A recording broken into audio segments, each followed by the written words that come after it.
Okay, so this week we're at Daytona, week 4, again with the 919. This has been very difficult. Yeah, I've definitely, especially because it's a low downforce. This is the first time I'm racing with a low downforce set with a 919, as opposed to the last couple of weeks I've all been high downforce. So it's definitely a lot stiffer. The turning isn't as good. The car definitely feels a lot looser. It's yeah, definitely what is it? It definitely shows how much, for me, the Audi feels a safer bet when it comes to a lower downforce set.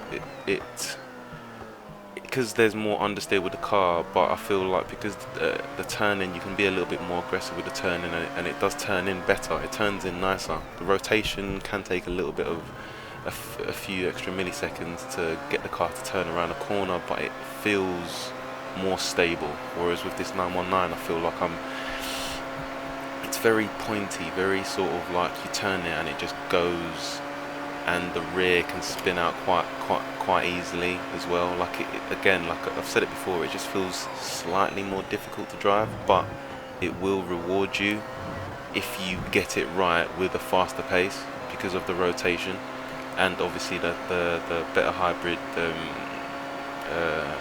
usage as well around the track. So around here I was getting about 70 to 75%. I think it's roughly around 75%, I think, usage.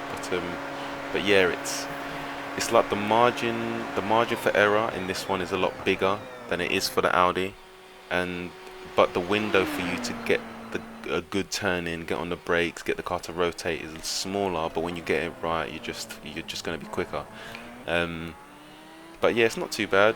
I feel like the danger zones for this track for me is the first corner. The braking line still weird for me. Like it doesn't come across as being overtly difficult, but it is because of the blind left turn, especially in the 919. I find it very hard to see around corners. I'm still trying to hold that to hold in this specific cockpit position, but I may need to just move the camera forward, as I've seen in other videos, just to have a better view as to where I'm turning in.